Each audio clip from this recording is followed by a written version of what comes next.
r/Neckbeardstories by Redmond Detes. Living with two neckbeards and a legbeard. Part 6. The Escape. Hey wonderful Reddit peoples. So I think we've finally gotten to the part in this train wreck of a series where we start to get into the drama that eventually led to Carrie and myself finally moving out and cutting contact with the Beard clan. And, well, no time like the present. Oh yeah, before I forget. The YouTuber Moonhorse has been covering our tales on his channel. Glad you're enjoying these stories, pal. Thanks for covering them, your neckbeard voice is on point. Also, thanks to my friend in the DMs who let me know about his channel. It's pretty awesome. Parts 1 to 5. Video links in the description. Trigger warning: there are talks of potential outing and Declan having a weird obsession with a, technically, underage character. Just a little warning in case that makes anyone uncomfortable. There's gonna be a load of trigger warnings in the next entry too, so be warned. If you folks have read the previous posts, you'll know that living with this clan was, to put it frankly, a complete effing nightmare. Towards the end we were living in an absolute pigsty of a flat with one temperamental man-child and two, mostly, toothless creeps that could not take a hint. Now, towards the end of our time living with this clan, we were completely worn down. Every day with this three, well, mostly Mike and Janice honestly, was absolutely exhausting. We couldn't chill in our own flat because it was an absolute mess, and we couldn't go out with friends because the beards would invite themselves along and freak out if we told them they couldn't. Not to mention, Mike and Janice's attempts to win Carrie and myself over had gotten a lot more persistent. In the last couple months before we moved out, they'd actually started going into our bedroom and taking our belongings. They'd hide it somewhere in the flat so that we'd have to spend time with them to look for it. We'd suspected it was them for a while. It seemed like our stuff was never where we left it and it had been found somewhere odd. For example, in the kitchen cabinets and behind the telly unit. Carrie confirmed this when she got home early from work and found Mike in our bedroom, swiping the mascara from her makeup kit, something that got lost fairly often. They'd also been looking for any reason to initiate physical contact. Not that they weren't already very touchy-feely, especially in the past instances where we'd been drunk, but it had started to become an everyday occurrence with them.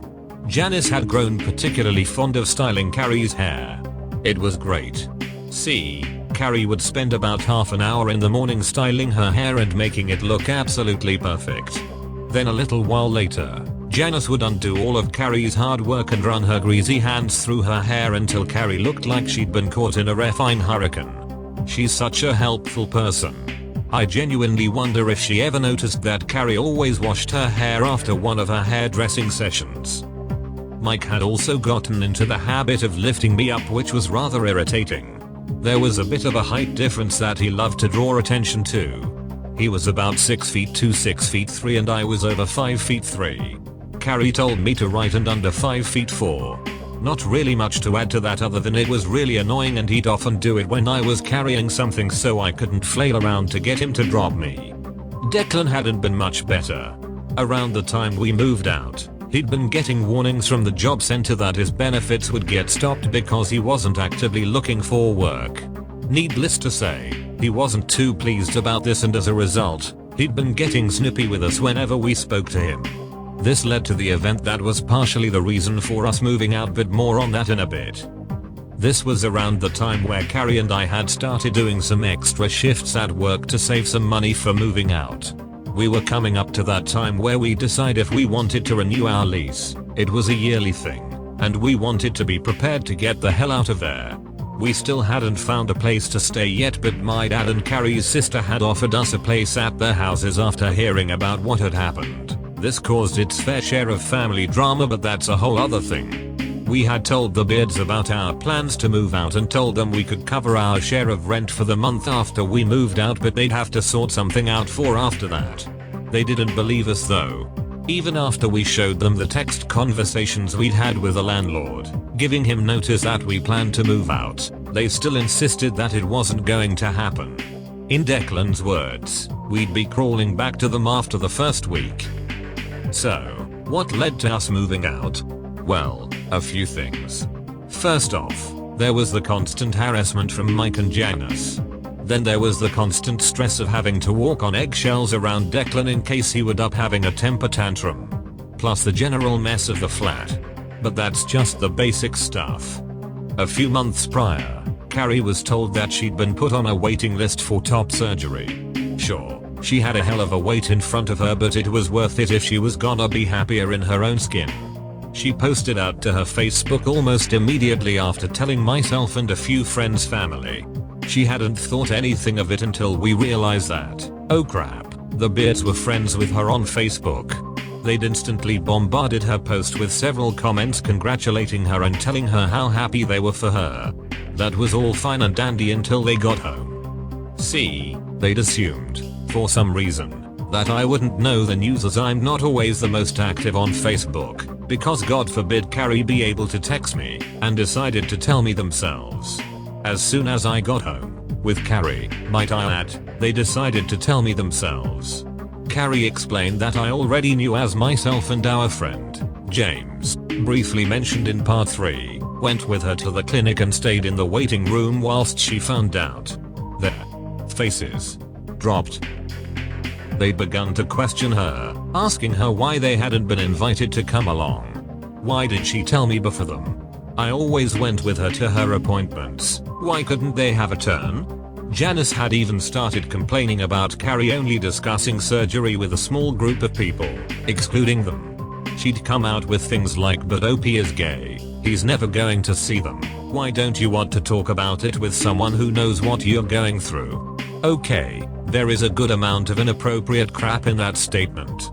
Carrie does not have to discuss her transition with anyone she doesn't want to. Carrie and I are best friends, have been for years. Of course she's more likely to speak to myself and other close friends about this. Janice is a cis woman who's never had any sort of surgery. She does realize that, despite loving Carrie to pieces, I was never expecting to see her chest after surgery, and she wasn't planning to show me. Like, there are lines, honey. Carrie does not have to discuss her transition with anyone she doesn't want to. This topic became their favorite in the months leading up to us moving out. They'd constantly bring up Carrie's surgery, giving her advice for how big she needs to get them. Because, you know, it's not like Carrie is her own person and can make decisions about her own body on her own. They'd send her surgery pics, photos of girls with a larger chests, to give her an idea of what they thought. Mate, F off, and would constantly pester her about how long she had to wait. They also decided to talk, in their usual loud tones, about Carrie's transition when we were in public places. They were pretty much outing her to anyone who happened to overhear them. Now, we don't live in a super transphobic area, but there are always ball bags around, so what they were doing was pretty effing dangerous. Someone could overhear this and harm Carrie because of these effing roasters.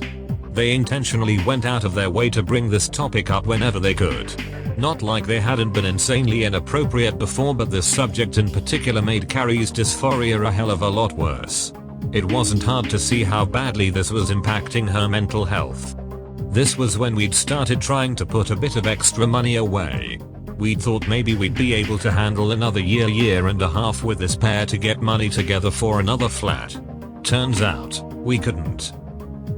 Declan, as stated earlier, was becoming much more of a nightmare to live with thanks to his aggression.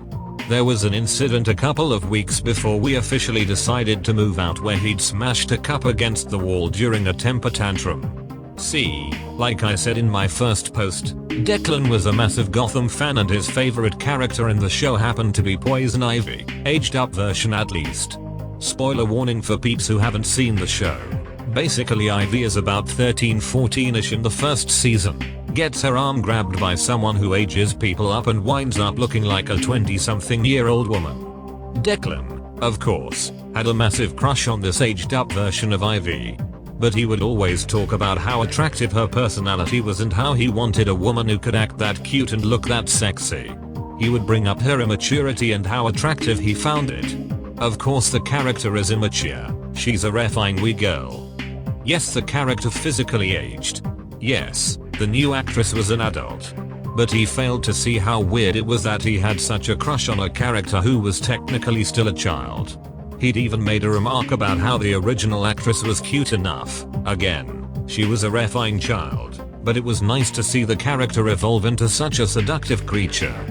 He decided, for whatever reason, to ask me about my opinions on her, apparently fully expecting me to agree with him. I didn't. Instead, I told him that the character was still technically a young teenager since, again, he had more of a crush on the character than the actress, if that makes sense. He tried to argue that this was the same as me having a crush on Jerome's actor, as he was originally 18-19 in the show. I have a crush on Cameron Monaghan, who's older than me, not his character, and even then, Jerome isn't classed as a minor. When told Declan this, he got pretty pissed off. Eventually, as the argument went on, he decided that the best way to get me to agree with him was to throw his, thankfully empty, cup at the wall closest to me. However, the thing that made us decide that we were getting the hell out of here, money be damned, was the night that Declan had found out his money had been suspended until he proved he was looking for work. He'd told the people at the job center that he was applying for a bunch of jobs every day, when in actuality he hadn't applied for a job in months. He'd sometimes fill applications out and take photos of them to make it look like he was applying, but more often than not, he'd come up with an excuse for not having the right proof or something. I honestly have no idea how he got away with this, cause the job center can be pretty freaking strict. Anyway, he'd been in a pretty foul mood since finding out that he was going to have to actually look for work. He'd snapped at me for being in his way when he was trying to get into the kitchen, and I'd rolled my eyes and snapped back at him. I think I'd said something about throwing another cup at me. Declan just snapped. Not gonna lie to you folks, he genuinely looked like he wanted to kill me. Thankfully though, he decided to just push me instead. I kinda stumbled back, fell on my ass and smacked the back of my head off the side of the kitchen counter, though that was mainly just because of how I'd landed, not the force Declan pushed me with, if that makes sense. There wasn't any serious injury, no blood or anything, it just hurt like a bitch. Now, I know it's kinda my own fault. I did decide to be a sarcastic bastard to a pissed off big bastard who could probably snap me like a twig, but still. Who the hell does that?